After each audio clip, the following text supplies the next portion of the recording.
Hey guys, what is up, and I welcome you to another League of Legends video. In this one, I'm going to be talking about a champion that has finally been seeing a resurgence in the mid lane. Personally, I am happy and not happy at the same time, because I love playing this champion. I think she's a lot of fun and she fits my assassin playstyle, but I'm also not happy because I just simply do not like playing against her. So for whatever reason you have not yet guessed what champion I am talking about, it is LeBlanc. This is a champion that has been seeing a lot of ups and downs throughout League of Legends. At times you would see her near the top in terms of pick order for a champion in the mid lane. But not too long ago she got hit pretty hard and then she absolutely fell off the charts. It's like she almost ceased to exist. But Riot, they came back, they gave her some buffs, for instance giving her now 4 seconds to go back to her W's location, on top of also buffing her passive, so now it's actually not even bad. And I will even admit, personally, when facing LeBlanc, I have fallen for the clone numerous times, because now the clone runs in sort of a smarter path. But on top of that, they also made the invisibility portion of the passive work extremely well, which is great because it can definitely take out some turd aggro if you do it correctly. And it can really slow down someone's burst on you when they're going full ham. But with all that being said, let's go into LeBlanc. I want to tell you guys exactly why I think she's good, why I think she's bad, my playstyle, what skills I get, items, and overall my runes and masteries. Again, I don't like doing this sometimes because I don't want to see this champion in the mid lane, but I really want to talk about her because she definitely deserves a mention now.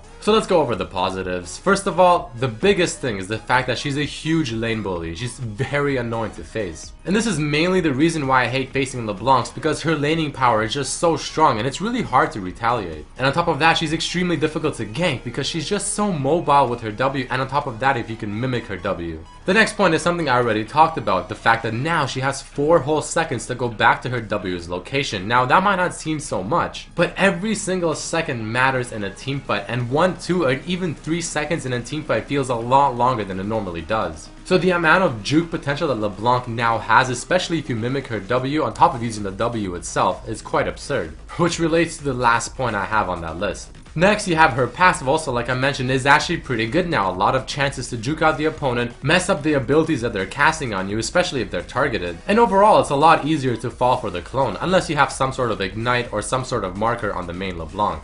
Another main thing is the fact that even though her silence is gone, her damage is still very much there. She can easily burst someone down from 100 to 0 if you're just a little bit ahead and you have Deathfire Grasp. And the next point is one of the main reasons why I think LeBlanc is just such a great champion. So if you've been following my videos lately, I've been talking about a lot of champions with great kits, for instance, Jace. And LeBlanc is definitely one that comes to mind as well. The thing I love about her kit is the fact that a lot of her abilities have very low cooldown. Well, at least once they're maxed out. And thanks to her ultimate as well, this leads to a lot of options that you can do with LeBlanc. For instance, you can gap close with W, use your Q, Alt, E, ignite for the full damage, or you can use W, then Alt for maximum range, on top of maximum juke potential. You can switch it up with maybe just using a Q, W, E, and then E again for just maximum CC. And overall, she just has a lot of options that she can change it up based on the scenario. And in my books, the champion that has more options than others is a good champion. And like I said with her W, she's just really hard to catch, especially in teamfights or if she's just walking around by herself, maybe like bottom lane.